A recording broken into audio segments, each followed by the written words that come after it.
Les enfants, Shalom Aleichem, vous savez que pendant toute la période qui nous sépare de Pessah et Shavuot, il y a un usage très ancien consistant à lire et à étudier l'ensemble de ce que l'on appelle les Pirkei Avot. Les Pirkei Avot, qu'on traduit habituellement par les maximes des pères ou les traités des principes, sont un ensemble de règles morales qui ont une particularité par rapport à l'ensemble des règles morales qui existent au sein de l'humanité. C'est d'ailleurs à cette question par laquelle commence le traité de Avot, selon un de nos plus grands maîtres et un des plus grands commentateurs de la Mishnah, Rabbeinu Obadia mi-Bartenora, qui dit la chose suivante à propos de la première Mishnah. Moshe Kibel Torah Mishnah Yumsara Yoshua. Moshe, notre maître, a reçu la Torah du Sinaï et il l'a transmise à Yehoshua. Ensuite, Yoshua, à son tour, l'a transmise aux anciens. Les anciens l'ont transmise à leur tour aux prophètes. Sous-entendu, bien sûr, les prophètes d'Israël. Les prophètes l'ont transmise à leur tour aux membres de la grande assemblée. Il faudra expliciter tout cela. Ces derniers, ces fameux membres de la grande assemblée, ont proclamé trois choses essentielles. Soyez attentifs et soyez mesurés dans les jugements, dans la manière de faire justice. Ça s'adresse surtout aux juges professionnels, mais à travers ce qui est dit aux juges professionnels, on en tire la leçon pour toute personne qui est appelée à être juge dans une situation définie. Deuxièmement, former de nombreux élèves. Oui, c'est une mitzvah pour tout juif qui a eu le bonheur d'apprendre, d'étudier la Torah, d'avoir un maître, de former de nombreux élèves. Et enfin, la Torah, faites une barrière autour de la Torah. De quoi s'agit-il ? Eh bien, Barthénora, ce grand maître de la Mishnah et des Pirkei Avot, va donc nous expliquer la chose suivante. En effet, Moshe Rabbeinu a reçu la Torah du Sinaï, dit Barthénora, j'affirme que du fait que ce traité n'est pas basé sur l'explication des lois qui sont relatives à l'un des commandements de la Torah. C'est ce qu'on a vu en introduction tout à l'heure. Du fait qu'il n'est pas basé sur l'un des commandements de la Torah. Attends, une seconde, je suis en train d'enregistrer.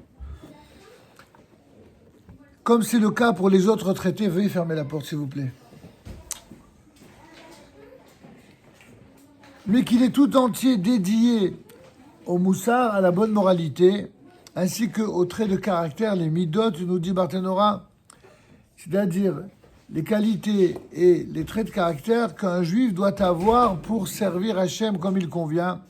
Ce sont des notions à propos desquelles les sages des nations, c'est-à-dire les sages de toutes les nations, ont également écrit des recueils pour lesquels ils représentent, selon leur conception, des voies morales et les règles de conduite qu'un homme doit adopter à l'égard de son prochain. Et donc finalement, qu'est-ce qui nous différencierait de tous les codes de loi qui contiennent cette morale dans d'autres systèmes de valeurs et dans celui de la Torah ? C'est quoi la différence ? Alors, Barthénora répond à cela en disant « C'est pour cela que l'auteur de notre Mishnah introduit ce traité en disant « Attention, Moshe Rabbeinu a reçu la Torah du Sinaï. » En effet, rappelle Barthénora, c'est pour te dire que les traits de caractère et la bonne moralité qui sont contenus dans ce traité ne sont pas le fruit d'inventions que les sages de la Mishnah auraient échafaudées de leur propre initiative, mais que même ces enseignements, ces mêmes enseignements qu'on va étudier durant tous les Pirkei Avot, eh bien, ils ont été dits eux-mêmes par Hachem au mont Sinaï, comme le reste des autres mitzvot de la Torah, en même temps que l'ensemble des autres commandements. Et donc, si on précise du Sinaï, c'est-à-dire évidemment de celui qui s'est révélé au mont Sinaï, c'est pour pouvoir avoir une crédibilité, une légitimité à toutes les étapes et tous les éléments qui vont constituer les chaînes de la transmission. En effet, il est dit par la suite que ça a été transmis également aux anciens, c'est-à-dire à la congrégation des maîtres d'Israël, qui vécurent après la mort de Yoshua bin Nun, le fameux Josué. Et ces anciens transmirent à leur tour ces enseignements aux autres anciens, et tous les anciens de toutes les générations qui leur succédèrent jusqu'à l'avènement des prophètes, dont les premiers de ces prophètes, nous rappelle Barthénora, furent le grand prêtre Eli HaKohen et Shmuel de Ramat, plus connu sous le nom de Shmuel Han-Navi.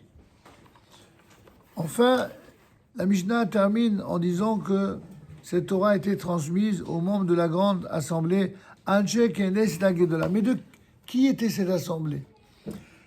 Barthénora répond également à cette question en disant que cette assemblée était composée de 120 anciens, sous l'égide d'illustres maîtres comme Zerubbabel, Seraya, Réalia, Mordechai, Balshan, qui n'était autre que le fameux Mordechai à Yehudi de la Megillat Esther, comme on le voit dans le traité chez Kalim. Tous vécurent à l'époque de Ezra HaSofer, Ezra le scribe, lorsque les Juifs revinrent d'exil au moment de l'édification du second temple. Parmi ces 120 maîtres figuraient les prophètes Haggai, Zecharia et Malachi, ainsi que Nehemia ben Hachalia et leurs confrères. Ils furent ainsi appelés les membres de la grande assemblée, Anshe Kenes et Gedola, car ils réinstallèrent la couronne à sa place. Atara Leoshna, dit le sage, c'est-à-dire qu'ils restaurèrent l'honneur dû à Hachem dans le monde.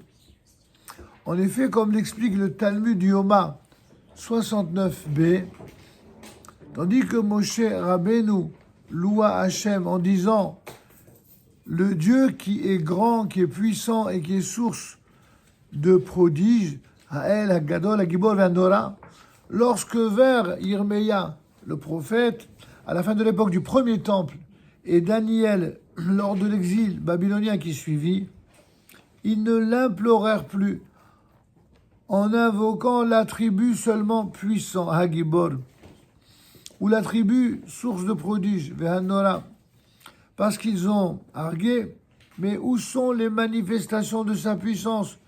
Où sont ses prodiges? Il y a des gens comme ça qui, lorsqu'il leur arrive une tuile, au lieu de se remettre en cause, eux, ils remettent en question Dieu. Pourtant, on a affaire à des grands ici. À l'inverse, lors de la rédaction du texte de la Hamida qu'ils établirent, eh bien, les maîtres de la grande assemblée, ils ont réinstauré ces deux attributs dans le texte de la première bénédiction de la Hamida, où l'on dit là-bas, El, Agadol, Agibor, Anora. Arguant pour leur part que s'il n'y avait pas de manifestation même imperceptible de la puissance de Dieu et de ses prodiges, comment un peuple comme celui-ci, c'est-à-dire comme le peuple d'Israël, affaibli par l'exil et la dispersion, pourrait-il survivre face à tant de nations puissantes et nombreuses dont l'animosité à son égard est forte et soutenue? Vous voyez, on en est aujourd'hui aux mêmes conclusions. Aujourd'hui, quand on voit ce que le peuple juif est devenu, quand on voit la permanence avec laquelle les nations du monde, certaines en tout cas, ont exprimé leur cruauté, leur méchanceté, leur injustice, eh bien, on voit que si ça n'était le soutien que nous avons reçu de l'Éternel Tout-Puissant, eh bien, on n'aurait jamais pu, en quelque sorte, survivre à cela. Et c'est pour cela que 3 fois par jour dans la Hamida, nous proclamons le Dieu qui est Ha'el, Haggadol, Hagibor, Hanora, El Elyon, etc. pour dire que lorsqu'on a reçu la Torah du Sinaï, on ne l'a pas reçue, quand on le dit ici, pour rappeler un événement historique seulement, mais pour rappeler un contenu.